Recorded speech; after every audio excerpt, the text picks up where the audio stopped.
Hi guys, ಎಲ್ಲರಿಗೂ ನಮಸ್ಕಾರ. ನಾವು ಬೀದಿಯಲ್ಲಿ ನಡೆಯುವಾಗ ಅಥವಾ ಬೈಕ್ನಲ್ಲಿ ಹೋಗುವಾಗ ಒಂದು ಬೀದಿ ನಾಯಿ ಗುರ್ರಂತ ಕೂಗಿದ್ರೆ ತಕ್ಷಣ ನಮಗೆ ಭಯ ಆಗತ್ತೆ. ಕೆಲವೊಮ್ಮೆ ಅದು ಹಿಂದೆ ಅಟ್ಟಿಸ್ಕೊಂಡು ಕೂಡ ಬರುತ್ತೆ. ಆಗ ನಮ್ಮ ಮನಸ್ಸಿನಲ್ಲಿ ಒಂದೇ ಒಂದು ಪ್ರಶ್ನೆ, ಈ ಬೀದಿ ನಾಯಿಗಳು ಯಾಕೆ ಇಷ್ಟೊಂದು ಆಕ್ರಮಣಕಾರಿಗಳು ಯಾಕೆ ಅಂತ.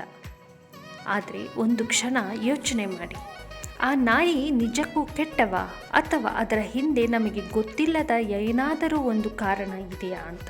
ಅನೇಕ ಬೀದಿ ನಾಯಿಗಳು ಈ ಹಿಂದೆಯೇ ಕಲ್ಲಿನ ಹೊಡೆತ, ಕೋಲಿನ ಹೊಡೆತ, ಕಬ್ಬಿಣದ ಹೊಡೆತ, ಅಪಘಾತ ಅನುಭವಿಸಿರುತ್ತವೆ.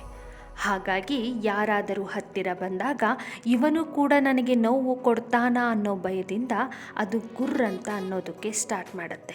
ನಮಗೆ ಮನೆ ಇದ್ದಂತೆ ಆ ರಸ್ತೆ, ಆ ಗಲ್ಲಿ, ಆ ನಾಯಿಗಳಿಗೆ ಅದರ ಮನೆ. ನಾವು ಜೋರಾಗಿ ಬೈಕ್ ಓಡಿಸಿದ್ರೆ, ಹಾರ್ನ್ ಹಾಕಿದರೆ ಅದು ಅಪಾಯ ಅಂತ ಅರ್ಥ ಮಾಡಿಕೊಳ್ಳುತ್ತೆ. ದಿನಗಟ್ಟಲೆ ಊಟ ಸಿಗದ ಬೀದಿ ನಾಯಿಗಳು, ನೀರು ಸಿಗದ ಬೀದಿ ನಾಯಿಗಳು ಬೇಗ ಕೆರಳುತ್ತವೆ.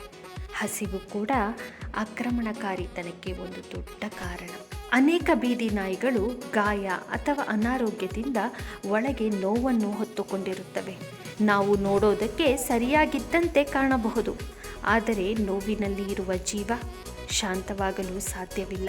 ಒಬ್ಬ ವ್ಯಕ್ತಿ ಹೊಡೆದರೆ ಅಥವಾ ಅದೇ ರೀತಿಯ ಉಡುಪು ಅಥವಾ ಅದೇ ಬೈಕಿನ ಶಬ್ದ ನಾಯಿಗೆ ಮತ್ತೆ ಬಂದರೆ ಭಯ ತರಿಸುತ್ತೆ. ಇದು ಅದರ ಹಿಂದಿನ ಅನುಭವ. ನಾವು ಮಾಡುವ ಒಂದೇ ಒಂದು ಸಣ್ಣ ತಪ್ಪು ಏನಂದರೆ ಓಡಿಸುವುದು, ಕಿರುಚುವುದು, ಕಲ್ಲು ಎಸೆಯುವುದು. ಆದರೆ ಅದರಿಂದ ಸಮಸ್ಯೆ ಕಡಿಮೆಯಾಗುವುದಿಲ್ಲ, ಇನ್ನೂ ಹೆಚ್ಚಾಗತ್ತೆ. ಬೀದಿ ನಾಯಿಗಳು ಸಮಸ್ಯೆಯಲ್ಲ, ನಾವು ಅವುಗಳನ್ನು ಅರ್ಥ ಮಾಡಿಕೊಳ್ಳದೇ ಇರುವುದು ಸಮಸ್ಯೆ. ಸಾಧ್ಯವಾದರೆ ನೀರು ಅಥವಾ ಆಹಾರವನ್ನು ನೀಡಿ. ಸ್ವಲ್ಪ ಮಾನವೀಯತೆ ತೋರಿಸಿದ್ರೆ ಅದೇ ಬೀದಿ ನಾಯಿಗಳು ಇಡೀ ನಿಮ್ಮ ಬೀದಿಯನ್ನು ಕಾವಲು ಕಾಯುತ್ತವೆ. ನಾವು ದಿನನಿತ್ಯವೂ ಬೀದಿಯಲ್ಲಿ ಕಾಣುವ ಈ ಮೌನ ಜೀವಿಗಳು ಯಾವುದೇ ಸೌಲಭ್ಯವೂ ಇಲ್ಲದೆ ನಮ್ಮ ರಸ್ತೆಗಳ ಕಾವಲುಗಾರರಾಗಿರುತ್ತಾರೆ. ಹಸಿವಾದರೂ ಕಸದ ಡಬ್ಬಿಯ ಬಳಿ ಕಾದು ನಿಲ್ಲುತ್ತವೆ. ಮಳೆ ಬಂದರೆ ಅಂಗಡಿಯ ಬಾಗಿಲ ಬಳಿ ಆಸರೆಯನ್ನು ಹುಡುಕುತ್ತವೆ. ಚಳಿಯಲ್ಲಿ ನಡುಗಿದರೂ ಕೂಡ ಯಾರಿಗೂ ತೊಂದರೆ ಕೊಡದೆ ಮೌನವಾಗಿಯೇ ಬದುಕುತ್ತವೆ. ಅವು ಕಚ್ಚಿದರೆ ಅಪಾಯ, ಆದರೆ ಹಸಿವಿನಿಂದ ನರಳುವ ನೋವು ಅವುಗಳಿಗೆ ಎಷ್ಟು ದೊಡ್ಡದು. ಒಂದು ರೊಟ್ಟಿ, ಒಂದು ಬಟ್ಟಲು ನೀರು, ಒಂದು ಪ್ರೀತಿಯ ಸ್ಪರ್ಶ, ಇವುಗಳೇ ಅವುಗಳ ಸಂಪತ್ತು. ನಾವು ಕಲ್ಲು ತೂರುವ ಬದಲು ಕೈ ಚಾಚಿದರೆ ದ್ವೇಷದ ಬದಲು ದಯೆ ತೋರುತ್ತವೆ.